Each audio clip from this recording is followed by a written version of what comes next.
Good morning, good afternoon, good evening. Jack, Conrad, 45, Euro 2021 championships. The final matches complete in the group stage. So we will take a look at each of the groups and how we did. Meh.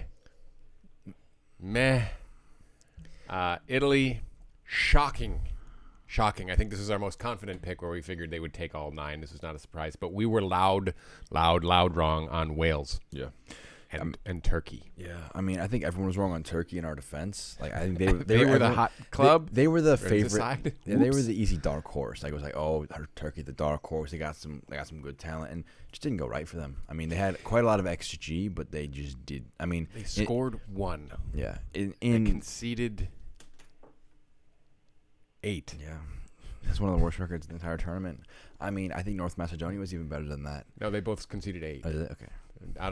Macedonia scored more. Yeah, it's obviously XG. I love XG as a stat, but obviously in 3 matches, it's impossible for it to be a metric you can use to really gauge results and predictions. Macedonia scored 2. Yeah. Oh, they doubled up the scoring. I mean, it was a great goal they scored. The one goal Turkey did score, Yes. but obviously, I think.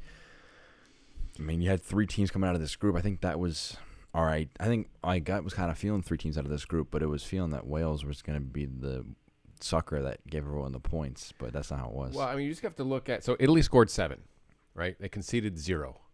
Yeah. Donnarumma, 2 saves in 3 matches. Yeah. That's ridiculous. Yeah, they just don't allow chances. I mean, they're the XG kings. It's like they just don't let you get in front of their net to try and attempt shots. And then Wales scored 3, conceded 2. Switzerland scored 4, conceded 5. Why was that big difference? Because Switzerland, as a result of not scoring or conceding a little bit too much, get France in the next round. And Wales get Denmark. Really happy for Denmark, but you're much happier playing Denmark than you would be France. Yes. Group B. Denmark did us proud here, did everybody proud. I think they were everybody's second team in the entire tournament, and they will remain to the favored team to root for as a result of everything that happened with them, with Christian Eriksen. Yeah. Glad to hear everything is continuing to go well. Romelu Lukaku, 3 goals, part of a 5-way tie for second, but not a surprise here, really. I mean, Finland, we thought they were going to be a little bit better than Russia. Russia actually making it through was one of the better third place. Oh, no, they didn't. Ukraine did. Sorry. We had we had Russia in that 3rd spot, but Denmark, I think they didn't. So they were in every match, but obviously they had a lot of extra baggage that they were dealing with. It was nice for them to be in front of their home crowds. We mentioned that maybe they're a side they can get through, and in the end, I think their home crowd did push them forward. They were lucky that on 0 points in the final week of matches, the final day of matches. That's a fine. Yeah, that should be fine, honestly. That they're able to come back and they get to win and secure their placement. So having 0 points and being able to have that in your hands is a really good thing. And it was the reason why they were able to get through, because they were able to put a couple past Russia. Yeah, it was on the final day of competition. And Russia will be mad at themselves. They just got the doors knocked off of them. And I mean, we had them as one of the top 3. Yeah. Top 4 third-place teams. Yes. And it didn't happen. Yes. Again, not a surprise here. We got this one actually right. This is hard to not get right. I don't think anybody really expected much from North Macedonia. They did double up Turkey's goal-scoring record. Wijnaldum, part of that 5-way tie for second with 3 goals. We did not have Ukraine as one of the best 3 teams, but they will go through. Yeah. I mean, this was just a case of don't concede a lot and just manage to have a nice goal difference. And if you have 3 points, you give yourself a chance. I mean, Portugal, they didn't win a match in regulation, I think, all tournament in Euro 2016, because they just drew, I think, all 3 of their group stage matches, and they got through. Now, you can debate, should there be more stakes in this group stage where, like, you need to win and get second place to get through? You get the points you get, and based on how your opposition do. I'm not a big fan of the 3rd place gets through. I think it would be nicer if. Well, that's part of the expansion to 24 teams. Yeah. It's the they're going to go to 32 next, like the World Cup. Yeah, There's not 32 good just teams. cram as many teams, as many viewers in as you can. So Group D, England they scored 2 goals and they managed 7 points. Harry Kane, none of those goals. So you have no Harry Maguire.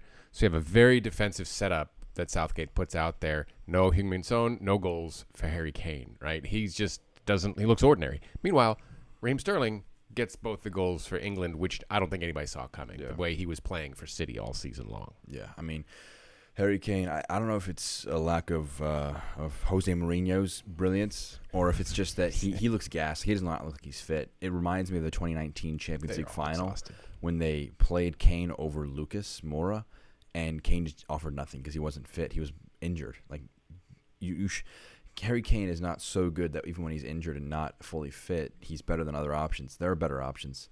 People suggest that having Calvert-Lewin is a better choice, but you should have dropped Kane for that third match against Czech Republic. You needed to try and see a different option. Give him some rest because he's not going to get a chance to rest for the rest of the tournament because it's knockout time. And you can't just play. You can't just bench your captain, but he needed some rest. So I'm a bit concerned about England because they don't look exciting. And Germany looked bad. They're playing so defensive because Maguire was big though. Yeah. I mean, Maguire was a big transformation for them, as was Henderson getting some minutes in that game against the Czech Republic. So the captain of Liverpool and Manchester United back in your side will help you a lot because Maguire's passing range and his positional sense was really important for England. He was their best defender by far, and he was a big help for them. But Jadon Sancho, I think, did he get on the pitch in that third match? Maybe, but he has not gotten on enough for how good he is. Well, they're not playing in a way that takes advantage of what he does, right? They haven't been able to because they've had those two holding midfielders sit in front of the back two for the first two matches. Southgate is not the manager for this group. Simple as that. Yeah, I think he got, what was it, an OBE or an MBE for getting like fourth in the World Cup. That's he got you fourth in the World Cup, but they didn't really look too great. And they're facing Germany first off, which is probably the best case scenario realistically from that group F. Might get you healthy in the scoring column, but you gotta not concede. Modric, meanwhile, oldest and youngest player to score in the Euros, he ended Scotland. He was unbelievable. Yeah, Scotland I think was a nice story, and they had moments. They got the point obviously against England, but did they score a goal in the tournament? Not good enough. I don't think they recall. Did. Scotland had one they goal. Scored one goal. Who scored that goal? Oh, it was in that match, the final match of the group stage.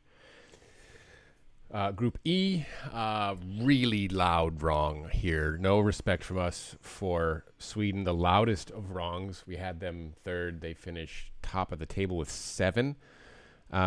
Spain scored 6 goals, 5 of them coming in the last match. Yeah, those 5 goals in that last match really kind of you're like, wow, they had 5 goals. Slovakia 6 goals, but Slovakia just that ended their hopes of qualification because if you had 5 goals, jeez, just the one conceded, if you lost 1-0, if you lost 2-1, you're I think going through based on discipline records, in comparison to Ukraine. Or no, whoever it was, I think it was Ukraine who had the 3 points that got into the knockout stage. Sweden just looked good. They scored 3, conceded 2. That was a casual take. Right? That's not right. No, scored 4, conceded 2. But it was a casual take from us to doubt Sweden so much. They have some good young talent. Well, you don't see Ibrahimovic in that side. You're like, yeah. And everybody forgets. That's the casual. Holland isn't Swedish. That's the casual on us. We're like, oh, it's Scandinavian, not Holland or Ibrahimovic. What is that? Or Eriksson. Yeah, exactly. And look, they did well. They had a good system. They looked decent. They got a nice point. They're not afraid to defend. Yeah. And take their chances. Look, and they have Forsberg, 3 goals. Again, part of that 5-way logjam for second place in the Golden Boot. Who are they facing next? They're facing. We'll do a separate video. Yeah, we'll do. I just wanted to see who they were facing. They'll be facing Ukraine, actually. Good draw. That's a good draw for them. Yeah. All right. So, Group F. This was just weird. So Ronaldo leading the Golden Boot with 5 goals. A lot of penalties. 3 pens. But he now tied the all-time men's record for international goals with the 2 penalties in the final match against France. I am not real confident in either Portugal or Germany at this point. We have Germany going pretty far. Or France, in my eyes. France, none of these. This is the group of death, and they all looked mediocre. France, including Hungary. Hungary actually performed the best out of all these clubs. They were late ahead and tied in 2 matches. Yeah, I wouldn't say they performed the best. I would say that compared to expectations. Exactly, compared to expectations. Every other side in this group, I think, underperformed what they were expected to do, except for Hungary. They well overperformed. I think in Hungary's case, the lack of talent really showed because against Germany and against Portugal and at times against France, it looked like they were going to buckle under the pressure. But they were able to throw waves of talent and just keep that pressure going Hungary scored early against Germany, and they were under pressure from minute one. And it was always going to be tough to take away the 3 points from there. So now that we're seeing some of the smaller teams getting knocked out as the 8 teams have now left, it's going to be a case of a lot of talent versus a lot of talent. So I would say this is very interesting because it's going to have some interesting. It's what Portugal, Belgium, and Germany, England. There's some great first round matchups. Round of 16 matchups. Yeah, round of 16 matchups, should I say?